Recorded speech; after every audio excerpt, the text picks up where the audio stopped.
Bakit sa kabila ng mga kasunduang pangkapayapaan, nananatili pa rin sa mundo ang mga sandatang kayang bumura ng milyong-milyong buhay sa isang iglap? At bilang isang bansang nagsusulong ng kapayapaan, ano nga ba ang paninindigan ng Pilipinas laban sa pag-aalis ng mga sandatang nuklear sa gitna ng banta ng digmaan at tunggalian ng makapangyarihang bansa? Nananatiling malinaw ang panawagan ng Pilipinas, isang mundong malaya sa takot, karahasan at armas nuklear. Ito ang simula ng paninindigan para sa kapayapaan.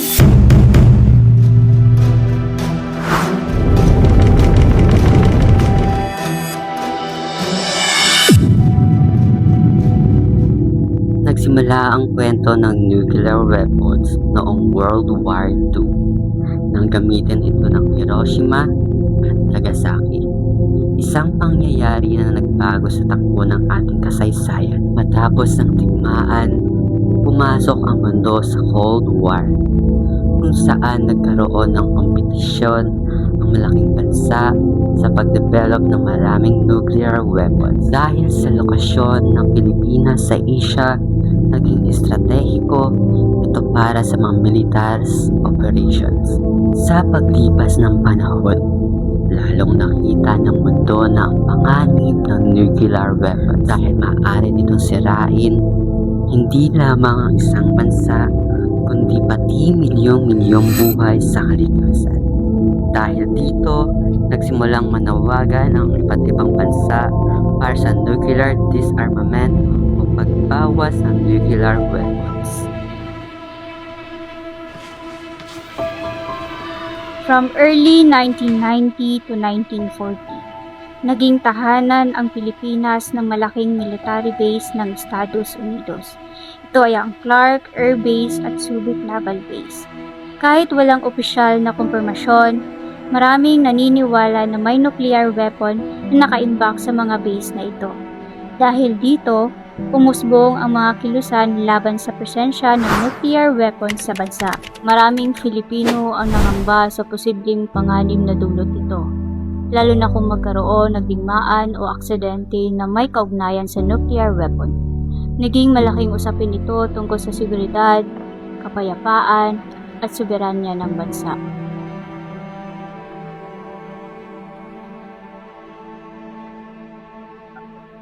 Noong 1986 naganap ang People Power Revolution, isang mapayapang pag-aalsa ng mga mamamayan.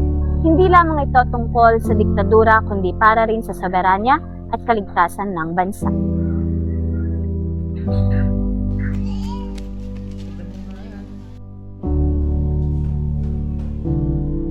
Kasabay nito, lumakas ang panawagan na gawing nuclear-free ang bansang Pilipinas.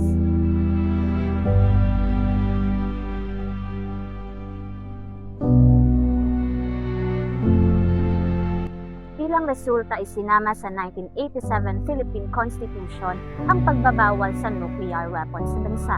Ipinapakita na pinipili ng Pilipinas ang kapayapaan kaysa sa paggamit ng mapinsalang armas katulad na lamang ng nuclear weapons.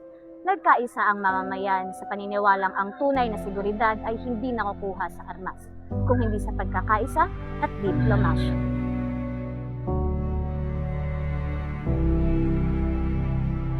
Hindi nag-iisa ang Pilipinas sa laban na ito. Ang bansa ay bahagi ng international community.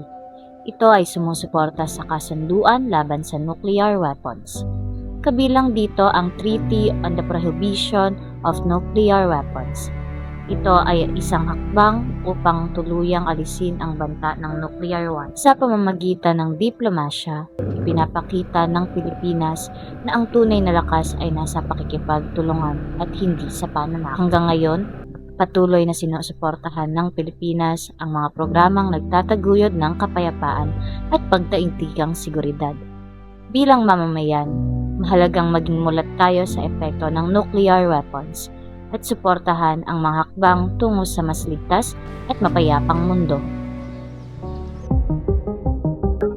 Sapagkat ang tunay na kapayapaan ay hindi nasusukat sa lakas ng armas, kundi sa pagkakaisa ng sangkatauhan.